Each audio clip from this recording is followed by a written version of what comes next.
Welcome to the Pacific Research Institute Next Round podcast. I'm Tim Anaya, PRI's Vice President of Marketing and Communications, and your podcast co-host. Well, when the calendar turns to January, you know what's at the top of the list, and that is Governor Newsom's state budget proposal.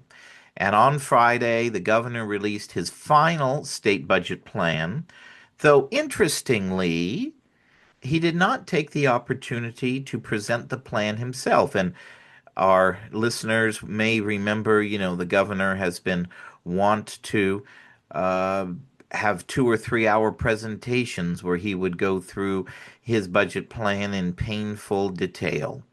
So, as we always do the first week of the year, we want to give you the in depth analysis that you've come to expect from PRI's fellows who look at all of the spending issues in depth, both when the governor releases his budget plan and throughout the year. So, first up today, we have PRI Senior Fellow in Business and Economics, the hardest working man at PRI. We never know where he finds the time to do all the things that he does. Wayne Winegarden. Wayne, how are you? I'm great, Tim. How are you? I am good. Well, you've had the chance to do a little bit of a deep dive on the governor's spending plan, and our interested listeners who want to take an even deeper dive on the plan can go to pacificresearch.org and check out your spending watch piece on the governor's budget plan. So maybe let's start with, now that you've had some time to review and digest the governor's plan, what's your kind of initial takeaway from the governor's spending proposal? The initial thought is this is not a serious plan to address the real budget issue that we're facing. I mean, to put this in perspective, right? What is it, 4 years in a row now that we've had constant deficits that need to be closed? That's not normal. Not only do we have 4 years of budget crises, but in his document himself, which he says is sustainable over the long term, over the next 3 years, they're projecting progressively larger budget deficits that need to be closed in the $22 billion range just for the following fiscal year. So what he's been doing, we've been documenting this in the spending watch pieces we've been putting out, is he continues to do fun shifts and gimmicks and kick the can down the road. And so the problem keeps getting bigger every subsequent year. And the more games he plays, the bigger the problem is becoming. And it's getting worse and worse. And we're not at the absolute crisis levels yet, so long as revenues hold, and that's an important caveat. But we will be there soon, if not this fiscal year, the next fiscal year. So it's a very disappointing budget, and it doesn't put the state on any type of secure financial footing for the future. I think one of the interesting takeaways when you look at it and kind of how I viewed it, looking at it, is kind of my thesis is that really you could go back to a couple of summers ago when he decided to campaign in the South rather than um, propose his own deal, come up with his own deal on Prop 36, an alternative. I think the number of things that the governor's leaving to the future really is kind of a sign that he's not really that interested in governing anymore. That you're going to see his attention turning national. And I think the fact that he didn't present his budget plan in person at all, kind of typifies that. What's your view on kind of where the governor's plan, if enacted, will leave us not only this year, but into the future? Well, first of all, I think you're spot on that your theory is correct that he's not no longer governing, and not seeing him give the address, which in some ways was nice, but to see him not give the address is very, very telling that his mind is no longer on governing the state, and that's troubling. You got to finish your term, finish strong. Um, this I would say, going forward, we're in very difficult position, but take this year, right? And the LAO has done a nice analysis of the differences between their assessment and the governor's recent budget, because the governor's saying we have a $3 billion deficit that needs to be closed, and the LAO says it's a much larger $18 billion.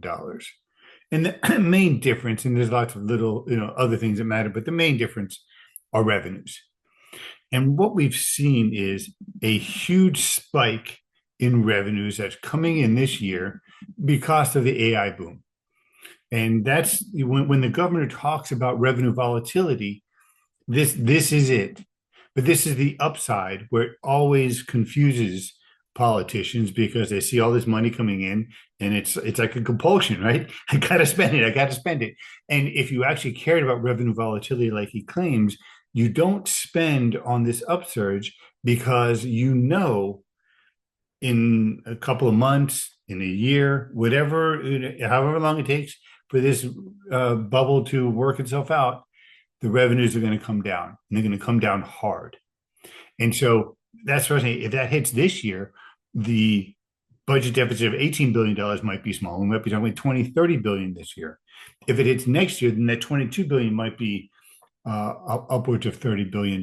But it is going to hit us because despite his statements that they're going to manage the volatility, what they're doing is spending every dime that comes in with just a little bit left over for the rainy day fund, and it's not putting the state on a sound fiscal footing. So, exactly what you're saying, I think is exactly right, that we're not balancing a budget this year, and we're making it even harder to do it over the next several. Let's talk about the revenue, because that's one of the key parts here.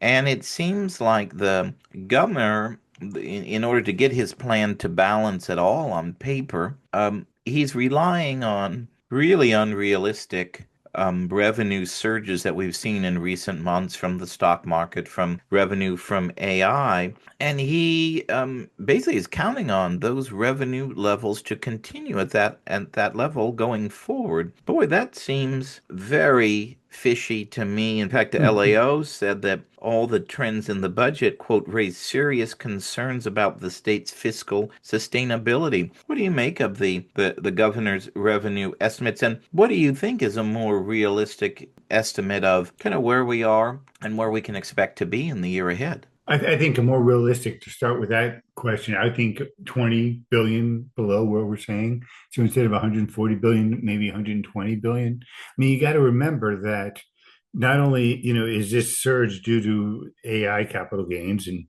who knows how long that will last, but we're also seeing employment growth begin to slow nationally. And we're seeing private sector employment declines outside of healthcare in this state. So, the private economy is struggling. All of that is going to obviously bad for our prosperity, and that's probably the most important. But from a state revenue perspective, all of that is very negative.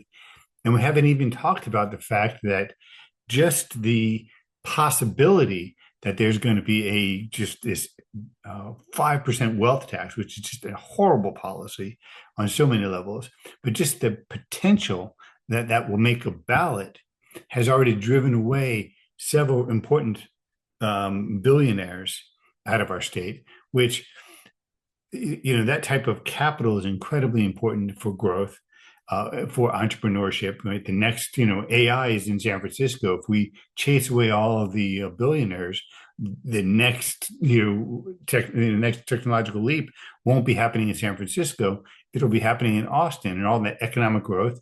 And from the government's perspective, all of that revenue is going to inure to somebody else's benefit. So, you got to remember 175,000 taxpayers pay about 45% half of our income tax revenues, and we're chasing them away with just the possibility that this confiscatory tax is going to be put into place. So it's mind-boggling in terms of just how bad the fiscal policy state is getting, and the governor is providing zero leadership on it, and that's a problem because he knows he stated he doesn't support a wealth tax. So he knows that it's bad policy. And for the sake of the state, he should be standing up and fighting against it. Well, when we were talking about this the other day, what did we figure when you're looking at the top billionaires who've already moved out in December? Well, you're not going to have the full impact in this fiscal year, but you're going to have a half a year of revenue that you were expecting that isn't going to come through. And then that revenue loss is going to be permanent. Yeah. Every year, that income that we were counting on is going to be gone.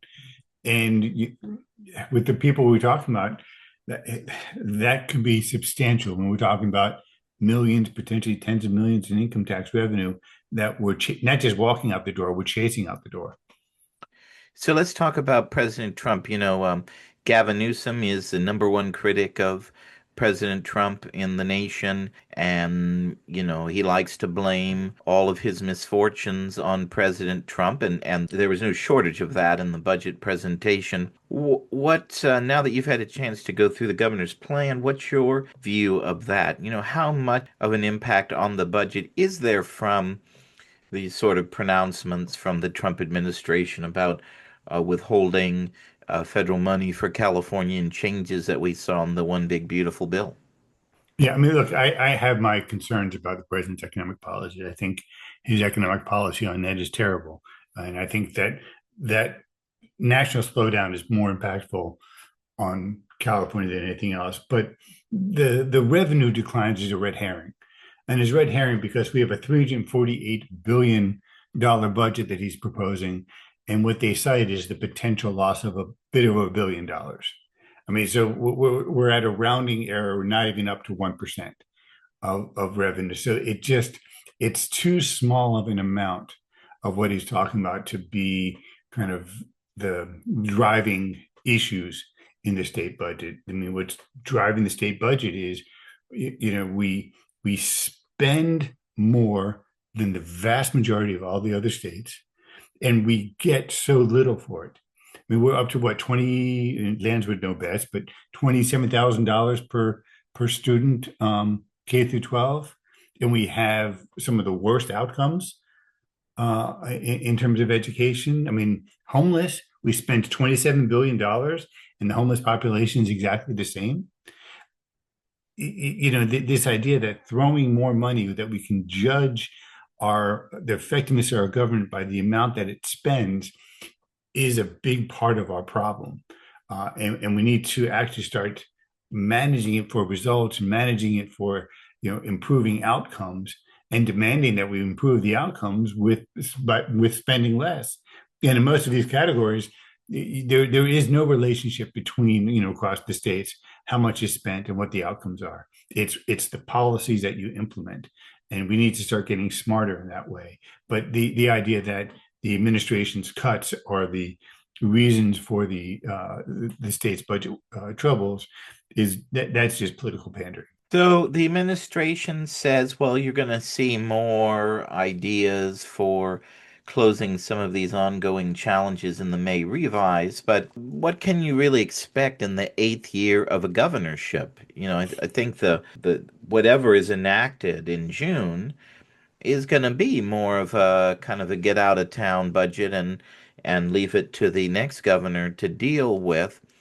But if let's take them at their word that they're going to do this, well, what would you advise them to do? You know how difficult it is for this legislature to cut spending on anything, even withhold spending or delay it. What would you recommend that this governor do to make more progress now in addressing these, what the LAO called alarming, ongoing fiscal shortfalls? Yeah, and the one thing the LAO said, which I would disagree with, is that they talked about the need for either revenue increases or spending reductions. And the bottom line is that we're one of the most highly taxed states, and we're not getting the results. So more revenues are not the answer.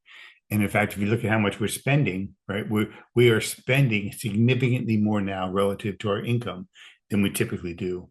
And so what we need is significant expenditure control, and the budget is tied up in knots. And if this were the first term of the governor, I would suggest that you start trying to get ballot initiatives to open up the budget so that you can prioritize better, because it's so difficult to implement spending reform within all the restrictions that we have. But there are some very low hanging fruit. I mean, we're going to spend $1 billion again on that train that's going nowhere. And so that's easy money. It may not be huge in the grand scheme of things, but a billion here, a billion there, you're talking about real money. Um, we've got to tighten up requirements in some of the Medi-Cal plans.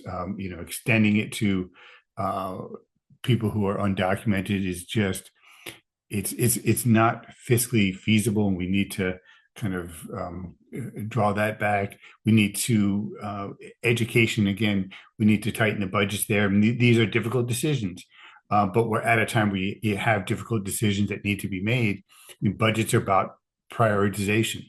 You cannot spend anything, just like a family. Just there's a certain amount that you have, and you've got a budget within it. And so, I mean, I think that needs to be the theme.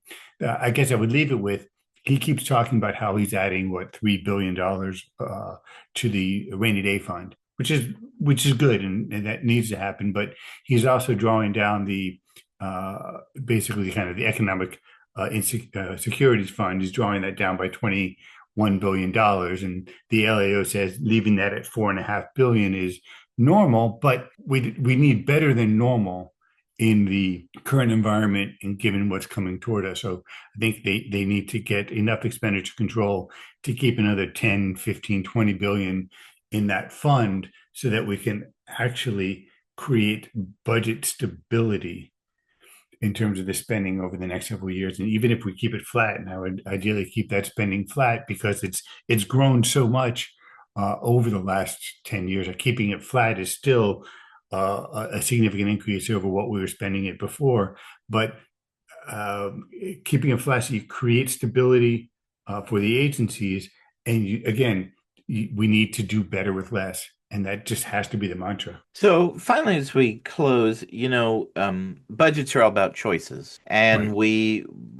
we grapple with that every year. And one of the things I thought was interesting in your spending watch piece is that um, you really lay out the opportunity cost from all of these poor spending choices that governor's continuing to make this year and has made in recent years.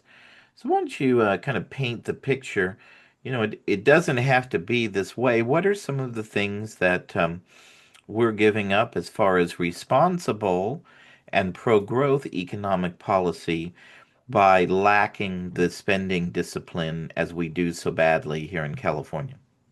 Right, absolutely. And I think we've forgotten that it's through, our own efforts and through the private economy, that's where wealth comes from, that's where prosperity comes from. And the government can provide public services, the public can support that, but the public sector cannot drive that kind of that opportunity creation process. And so because we're spending so much more than normal, we're actually dampening those beneficial impacts. I mean, California has been for a very long time kind of a growth tiger for the country. And we're losing that, but there's no reason we can't get that kind of accelerated growth back. And kind of what I was looking at is, well, if we required less revenue so we can make marginal income tax reductions, and that's really important. We need to reduce the penalty for producing and investing in the state. And so we could afford to bring expenditure levels back to the average relative to our income. We can afford an across the board 1.5 percentage point cut in the income tax rate. So actually, you would lose the bottom bracket, and everybody else gets a 1.5 percentage point reduction in their income tax. And if you did it that way, you would actually kind of based on past relationships and kind of that marginal tax rate reduction, you would actually increase kind of the growth in income for the average household by over $2,700. So we'd have $2,700 more per household if we can just bring spending under control so we can roll back our excessively high tax rates. Remember, we have the highest marginal tax rate in the country. That would also create an additional 280,000 jobs. GDP would be over 4% larger. We would help reduce the exodus of people that are leaving the state, and may even have people start wanting to relocate back to the state. Obviously, we need to address many of our other problems as well to really encourage that. But a major tax reduction would be an important step in that direction. And we can do that with expenditure control. So what the government loves to talk about is they love to say, oh, if you reduce this spending, look how many people are going to be hurt, without ever looking at, look how much damage you're doing already because you're taking these resources away from people who are going to be spending it more productively. And in fact, if you kept that money in the productive private sector, you would actually see many of these issues would go away, because that broad-based prosperity would start increasing everyone's income. Wayne, as always, we appreciate your in-depth analysis of the governor's budget plans. Thankfully the last one from this governor. So thank you again for joining us. Oh, thanks so much for having me. Join PRI February 19th, 2026 in Sacramento for our annual California Ideas in Action Conference. Every year, PRI brings together some of the top free market thinkers in the state and the country to talk about how market-based reforms can pave the way for more political balance in the state and address some of the state's nagging challenges. This year, we have some terrific speakers lined up, including one of California's top reformers, San Jose Mayor Matt Mann, as our keynote luncheon speaker. You'll also hear from chef and food entrepreneur and newly appointed Huntington Beach City Councilman Andrew Gruhl as our kickoff speaker. You'll also hear policy experts discuss how to address the state's ongoing insurance crisis, and you'll hear from some of California's top journalists and opinion writers about all things politics in 2026. So RSVP today at pacificresearch.org/events to guarantee your spot for probably the top free market conference in California every year, PRI's California Ideas in Action Conference, February 19th, 2026 at the Sutter Club. Go to pacificresearch.org/events to join us in Sacramento.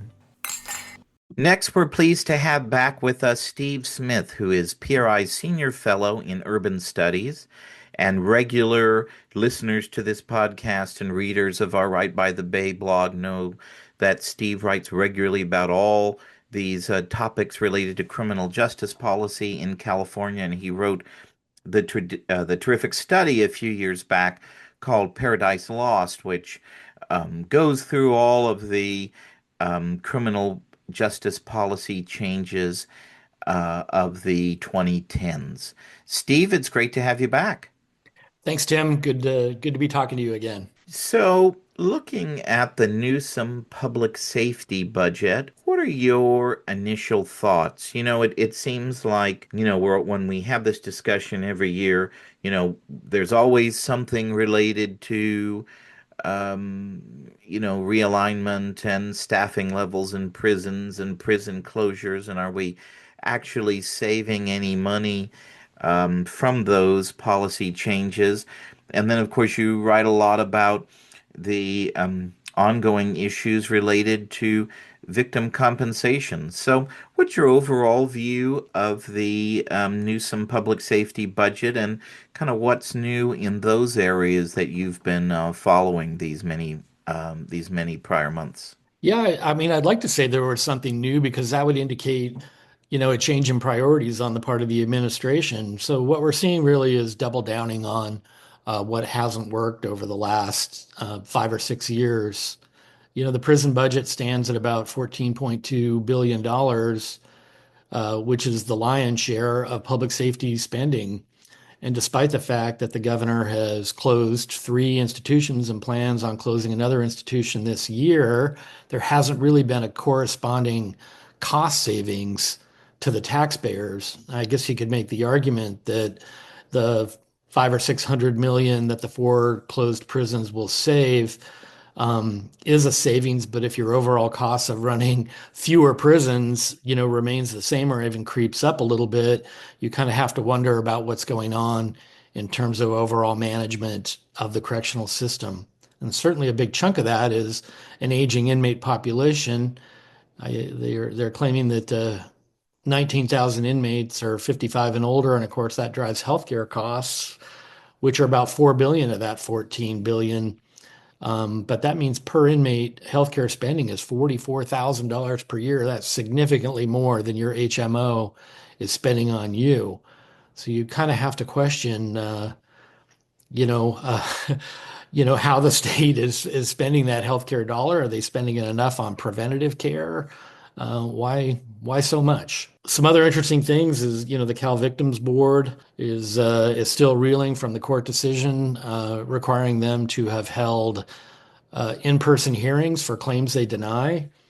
They approve about 75% of the claims submitted to them by their own uh, statistical analysis, but the per victim spending is really pathetic. If you were just divide the number of victims by what they spend, we're talking less than a couple $1,000s a year. And I would contrast that with, an inmate who is found to be factually innocent. He or she would receive a statutory minimum of time spent per day, which I agree is just, but they're receiving compensation in the millions, and that money is coming out of crime victims funding. I think far better spent would be to have that money come out of perhaps the general funds of the counties who mismanaged the criminal cases that resulted in the exonerations to begin with. And that would also provide a disincentive or an incentive, if you will, to do good work at the prosecutorial level. A couple other things I'm looking at is, $250 million being spent on college tuition for prison inmates. And that's a noble thing to do. We know that, educational outcomes that are improving reduces criminality. But $250 million last year produced 22 college graduates with bachelor's degrees, all from a women's institution, and all in degrees in communications and sociology and liberal studies, which you may know are perhaps three of the degrees that have the lowest chances of employability, even for a conventional college graduate, much less somebody with a felony conviction. I find it interesting going back to the issue of inmate health care. That's been a big issue for so long, going back to the time of the inmate health care receiver. And we've spent so much money, and I think people are stunned when you put that dollar figure, right, of what was it, $44,000 per inmate? Wouldn't we like that spent on us? Um, why is it there never seems to be any real savings, despite the fact that, all these things, realignment especially, were sold as saving money? I think it comes down to the fact that in the state's defense is that we have an aging inmate population. They've aggressively pursued a policy of decarceration. They've enhanced the ability of both younger and older inmates to apply for parole based on youthful offender status or elder offender status. So they're doing everything they can to reduce the prison population. But, they're faced with the fact that older people, I guess, require more medical care. It's just they're so incredibly expensive. And I think that the state is just bad at managing that healthcare dollar. On top of that, I have to assume that, well, we know that correctional officers' salaries have increased, as have the salaries of all the attendant staff that works inside the institution. So pay raises and cost of employment are increasing. Yet at the same time, the number of inmates is decreasing. So it feels like every cost saving measure that the state implements is wiped away by increased costs of running the institutions. So let's go to, of course, the big topic in public safety these days, and that's the implementation of Prop 36. The governor famously kind of threw a little temper tantrum, if you will, last year on the issue and basically said, well, the voters approved it, let them fund it. And there has been a little bit of funding of it in the prior budget. What is the governor's budget proposed for Prop 36? What's your outlook for this year? Do you think it's going to be more of the same? I know in the budget there's some interesting projection figures of the number of inmates they expect to increase the prison population due to Prop 36. What's the what's the Newsom administration projecting, and what's their thinking here? It's it looks like no funding I can find as a line item in the budget for Prop 36 per se.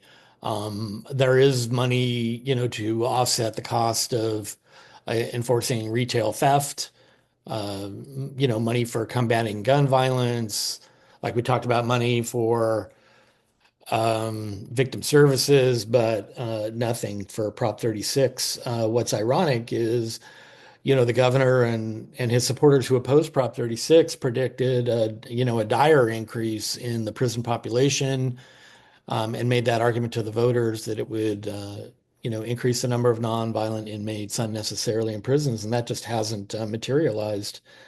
The 25, 26 projected increase was 1,878 inmates, and the actual increase was only 562.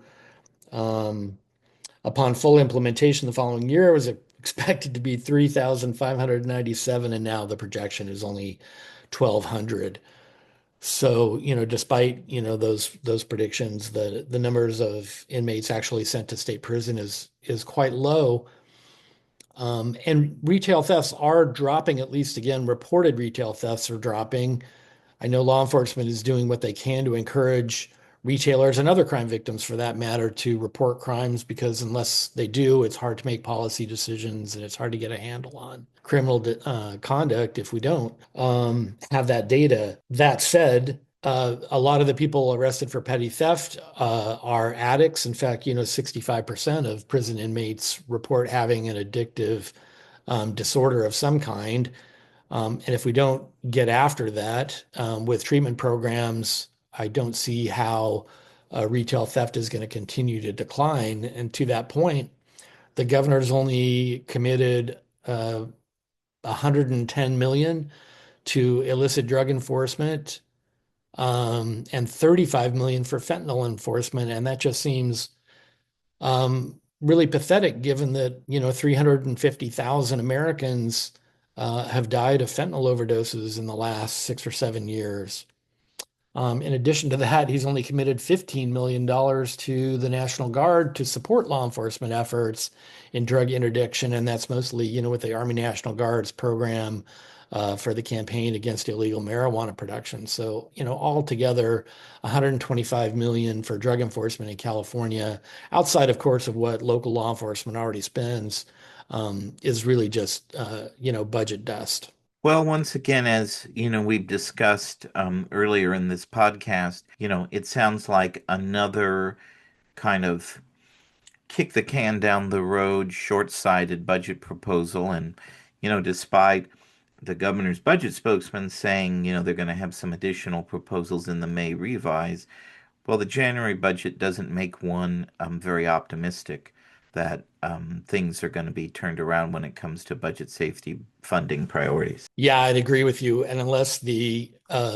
legislature finds a backbone in terms of these priorities, and forces the governor's hand, I don't see much chance for improvement. Which, of course, was the only way Prop 36 got even a little bit of funding Exactly. in the past year.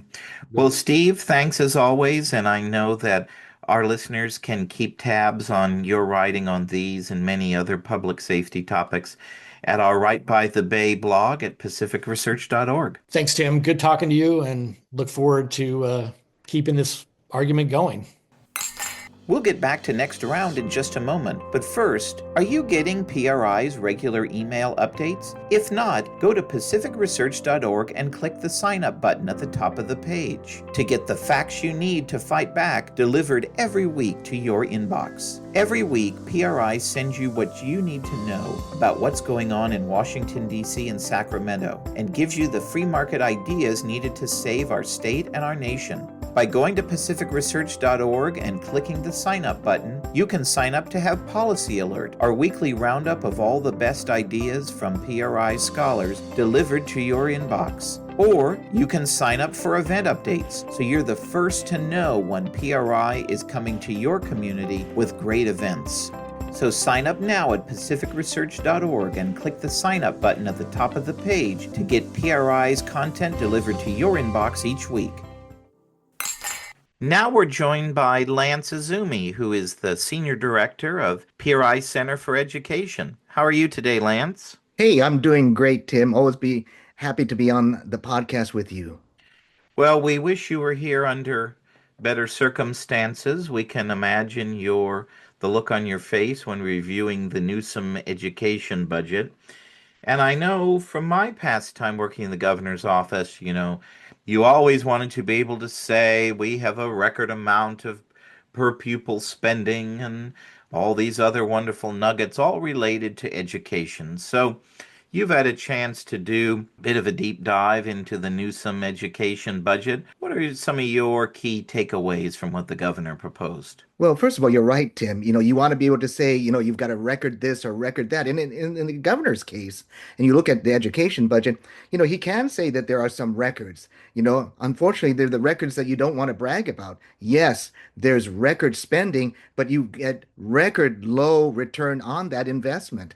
And let me just point out a couple of things. So if you look at like state and local spending together, the Prop 98 budget, for example, for that he proposes for 2025-26, that number is about 121 to 122 billion dollars, which translates to $20,000, $427 per pupil. Now, that is a 75% increase over how much was spent per pupil back in 2019. Now, that was the state and local spending. Now, if you look at the total education budget, which adds in federal spending as well, and plus some other revenue sources, you get to $149.1 billion, which translates to $27,418 per pupil. Now, that is a 61% increase over 2019. So both the Prop 98 and the total spending per pupil figures are record amounts. That is the highest it's ever been in California. But the question is, what do you get for those record amounts of spending? And if you look at the test scores here in California in reading and mathematics, as I say, you get record low return on investment on that. And so, for example, if you look at 12th grade test scores on the national tests, for example, on the 12th grade national reading test in 2024, only 33% of California 12th graders scored at the proficient level, which was a 36% decline, which was a decline from 36% in 2019. So despite the fact that you have spending going way up, you actually have test scores going down in reading. It's even worse in mathematics. On the 2024 national 12th grade math test, only 21% of California 12th graders scored at the proficient mark, which is a decline from the 24% in 2019. So, right now in mathematics, you have barely over 1 out of 5 12th graders in California who's scoring at the proficient level, which is just disastrous. And yet we're spending record amounts of money. And the question that people would have is like, okay, we're spending record amounts of money on education. Well, what are we spending it on? Well, one of the things we're spending it on is something called community schools. Community schools is one of the governor's trademark legacy projects where he is spending money on schools that deliver not just education services, but also healthcare, mental health, social services, and other services at the school site. So all these wraparound services. And there are about 2,500 public schools that receive community school grants. And the budget proposes $1 billion to expand the number of community schools. The trouble is if you look at the research from Harvard and Rand and others, they show that the community school model and the added services that they offer often fail to raise student performance. So you're spending all of this money for all of these added services to the schools, and yet you're not getting the bang for the buck. And the trouble is, you're actually getting even less bang for the buck because a lot of times what the schools are spending that money on are things like woke programs, like race-based discipline policies and lessons on race and linguistic oppression, and all these other types of non-academic services and programs that have little to do with raising the performance of kids and improving their outcomes, and really just provide propaganda for the educators to indoctrinate their students. And so you have the community schools. There's also a lot of spending, $2 billion proposed for pre-K for all, the universal preschool program. And I've written about this in the past. And you look at studies done by Vanderbilt University, for example, that looked at the universal preschool program in Tennessee and found that the students who went through the pre-K program in Tennessee actually had lower test scores and higher discipline problems than students who didn't go through the program.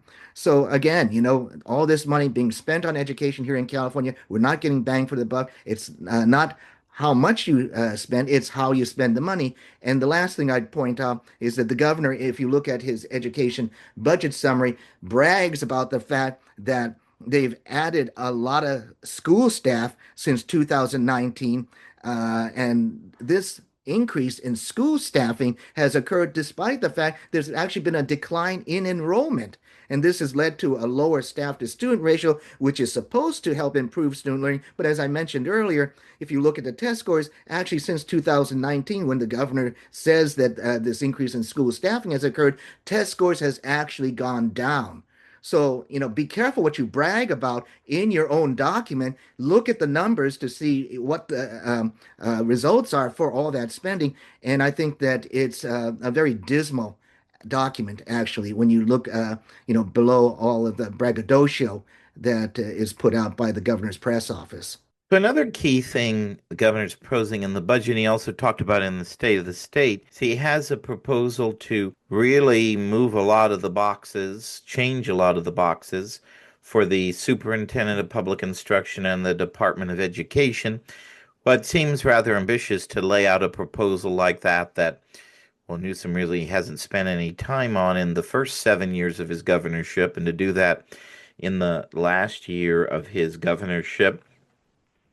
One wonders what the intent is here. Is this a shot at Superintendent of Public Instruction Tony Thurmond, who was kind of the invisible man during COVID? So what is the governor proposing? Is there some there? Does it make some sense? What do you think is behind this late push for a major reorganizational change in how we govern education at the state level? Well, I think there's several ways you can look at it. I mean, the governors have always tried to increase their power over education, even going back to when, I worked for Governor George Deukmejian. There was the tussle between Governor Deukmejian and the state superintendent at that time, and then trying to give more power to the state school board, the state's school board, state board of education, I should say. And I think this is, a continuation of that. Governor Newsom wants to basically give the State Board of Education, the administrative oversight over the California Department of Education and relegate the state superintendent, in this case, Tony Thurmond, to, it's difficult to exactly say what the state superintendent is going to do under Governor Newsom's proposal, but it looks like he's going to be in some kind of coordinator role over some kind of amorphous state policy on policies on education. Exactly what that's going to look like is hard to tell, but you can just see that it's going to be he's really going to be put on the shelf, and that it's going to be, who knows, maybe the education equivalent of the State Board of Equalization in terms of the power that he would still retain. But, the other thing, though, too, there are two other things that to consider. I mean, first of all, it's, whether it's Tony Thurmond, the state superintendent, or the State Board of Education running things over the California Department of Education. The critical thing is not necessarily who's running it, it's what kind of policies are they pushing. And if you look at the policies that have been pushed by the State Board of Education, for example, a lot of that has been very disastrous for the student performance and student outcomes here in California. They're the ones who have been pushing progressive math in the classroom. And you can see, as I mentioned previously, the math outcomes here in California have gone through the floor.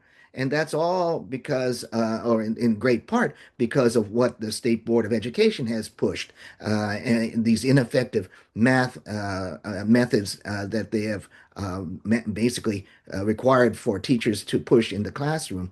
And so, Tony Thurmond has been, as you mentioned, Tim, kind of the invisible man.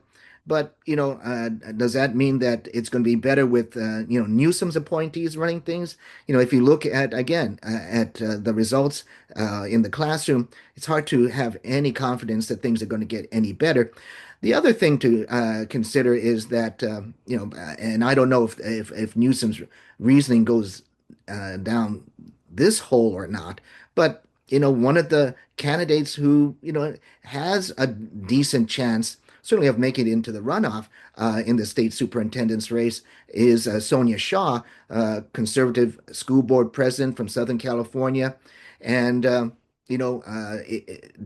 the governor, is the governor afraid that somebody like that may actually win the state superintendent's job in the next election? And therefore, as a preemptive way to cut the power of the state superintendent, if that person wins the election, propose this in the budget to basically trim the powers of the state superintendent. So if a conservative, pro-parent, pro-family, pro-common sense education reformer gets into the state superintendent's position, then they won't have the power to really affect the change that that the voters would like. So finally, kind of along the theme of the day, right, is that we, I think are missing a lot of outcomes for all the spending that we have in education in a variety of areas. There's another new report out, came out just before the new year from UC San Diego, and it's more bad news for California's public institutions of learning. Bring our listeners up to speed. What do the low new numbers show us, and how should the governor be taking this into heart when crafting his education budget proposals? No, it's a very important report. I mean, this report showed that of the incoming freshmen at UC San Diego's, which, has traditionally been viewed as one of the top-notch UC campuses in the system, that 1 out of 8 incoming freshmen needed remedial math. And what's very troubling about this report is not just this 1 out of 8 figure, which is shocking given the fact that UC is supposed to be taking the top 10 or 12% or so of the graduates here in California. But the fact that those needing remedial math are not just kids who are not doing well, let's say in their calculus course that they had in high school. No, these are kids who aren't not only not doing well, let's say in algebra, but these are kids who actually test at the level of middle school or elementary school. I mean, these are kids who are having problems doing elementary addition problems, and that is shocking.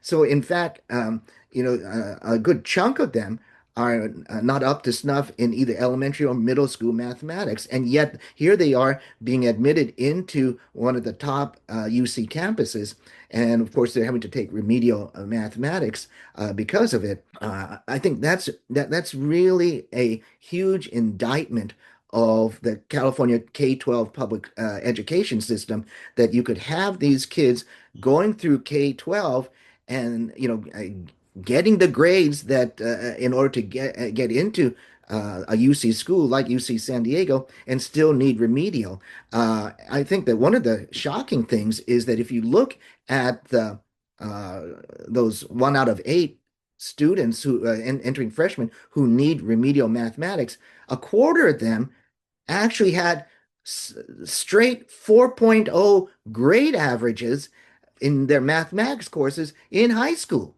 So these are kids who are getting straight A's in high school, and yet in many cases, unfortunately, can't even do elementary or middle school level mathematics. And so what that says is that kids are being passed along, and not only being passed along, that the grade inflation is totally out of control. This is something that I've been on for a long time, that as grades have gone up, you've seen test scores go down, and you've seen in this case, the remedial rates in the colleges just start burgeoning. It's just shocking. I was president of the Board of Governors of the California Community College System for a number of years, and during that time, we saw, huge percentages of kids entering the community college system, which is not selective like UC, but, huge percentages of them who needed remedial. And so you're seeing tons of kids going through whatever system of higher education in California needing remedial mathematics. And I think it's unfortunate that UC and CSU have decided not to require the SAT or the ACT as admissions requirements, because they wanted to basically improve their I think their demographic numbers in different from different communities, and so they decided to eliminate the requirement of the standardized tests, and that was always a check against the grade point inflation that we're seeing in the schools, and yet without now that break or that check, that you're now seeing the unfortunate effect of that in terms of these high remedial rates. Thanks so much, Lance. Well, I appreciate that, Tim. It's always great to talk with you and great to be on the podcast. Thanks a lot to all our PRI listeners. If you like this episode, please tell your friends and subscribe to PRI's podcast at iTunes, Google Play, Stitcher, TuneIn, iHeartRadio, and Spotify. And when you're on these platforms, don't forget to give us a big 5 stars. If you don't subscribe to any of these, you can still listen on PRI's YouTube page, youtube.com/Pacific Research 1. That's the number 1. Thanks for listening. I'm Rowena Ichon. Hope you'll come back again for next round with PRI.